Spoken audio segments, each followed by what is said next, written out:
الله الكبير، ذكر الله ولا ذكرهم الله يلعنهم، كثر ما اشرقت الشمس وغابت. لكن انا ابي انام على جبودهم، بالذات هذا براك الا اتوطى على جبده، والله لا خلي ركبتي على ضلوعك ولا انا ضلوع ابوك الضلوع يا براك، والوعد قدام. بس اتعاطف انا الحين اخليك تعيش بعرق. متى يجيني؟ اليوم باكر عقبه جايك، راح اجيك والله لا اتوطى على كبدك، لا اطع على كبدك يا العفن. كلب ابن 16 اودعني اني اطلع شيخك بالعراق، شيخي بالعراق يعني، ولا ابن هذال بالعراق، الجربه بالعراق يزق، كل الشيوخ هناك يعني مشيب من العراق، تو صارت العراق معياره يا ملعون الخير. وانت رايح انت وهلك قبل تزورون يا ملعون بالقرندح. ودابل سبدي هذا حفيد سواق البعاره، انا جدي سبوا جدي، ازرب عليك وعلى جدك.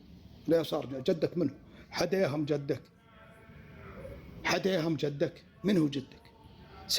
سواق عند سلطان بن عبد العزيز بمخيماته، يسوق الحمام المتنقل. قال سادنا الكعبه جدك. أنا ابو مجناك لا ابو جدك.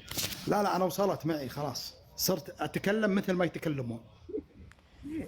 لازم جده يا رجال، جده هو اللي مكتشف الطاقه المجاريه، هو بالله يتحطوا عليه، لانه هو سافل اسفل خلق الله اللي اسمه فهد. هذا انسان وقح، انسان وصل لمرحله ما حد يصل لها من الوقاحه ومن قله الحياه ومن الوساخه ومن الوساخه. تحذير يا مسمار.